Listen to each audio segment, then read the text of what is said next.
Virus जो है, इसकी स्ट्रक्चर कैसी है, वायरस की संरचना कैसी है। ये बहुत ही इंपॉर्टेंट पॉइंट है भैया, क्योंकि ये आगे कई चीजों में काम आएगा। कोरोना है और है, उन चीजों को समझने में बहुत काम आएगा। काफी इंपॉर्टेंट पॉइंट है, इंपॉर्टेंट टॉपिक लिख देता हूं यहां पे मैं। अब वायरस को जब आपको स्टडी करना है, तो आपको दिमाग में ये बात याद रखनी है कि वायरस की स्ट्रक्चर में सिर्फ दो ही चीजें हैं, तीसरी चीज ही नहीं है। क्या है? तो वायरस की स्ट्रक्चर में सिर्फ दो ही चीजें हैं। क्या क्या है?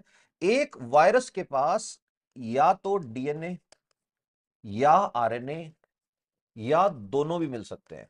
ये दोनों ऐसा नहीं कि अलग अलग में मिलेंगे, एक ही वायरस की लाइफ में अलग अलग स्टेज पे मिलेंगे।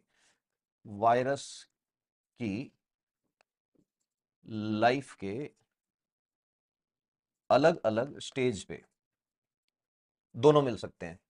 और दूसरे नंबर पर वायरस के पास होता है कैप्सिड। कैप्सिड क्या होता है? कैप्सिड होता है वायरस का प्रोटीन का कैप्सूल। वायरस के अंदर प्रोटीन से बना हुआ एक कैप्सूल होता है, उसको बोलते हैं कैप्सिड।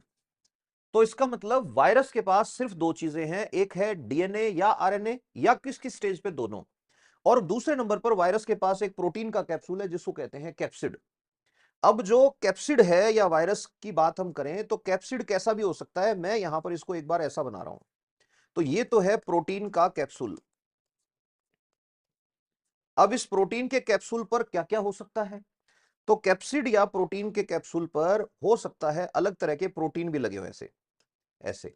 तो ये जो प्रोटीन होते हैं इनको कहते हैं ग्लाइकोप्रोटीन। ग्लाइकोप्रोटीन ऐसे प्रोटीन होते हैं, किसी के दिमाग में आ जाए तो याद रखना, ग्लाइकोप्रोटीन ऐसे प्रोटीन होते हैं जो होते तो प्रोटीन है लेकिन बीच बीच में कार्बोहाइड्रेट जिनके अंदर मिक्स रहता हो, उसको बोलते हैं ग्लाइकोप्रोटीन।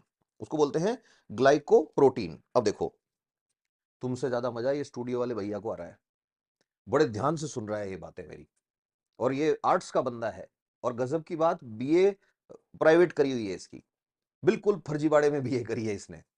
और तैयारी करने घर वालों को कहता रहता है कि मैं तैयारी कर रहा हूं, किसकी? एसआई की।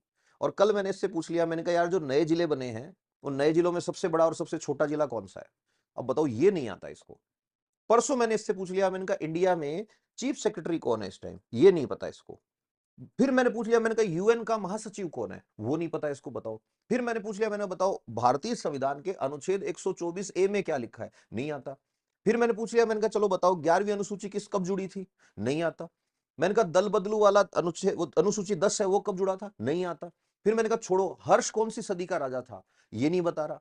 इतना गुस्सा आया, मैंने कहा इसको है ना पकड़ के कैमरे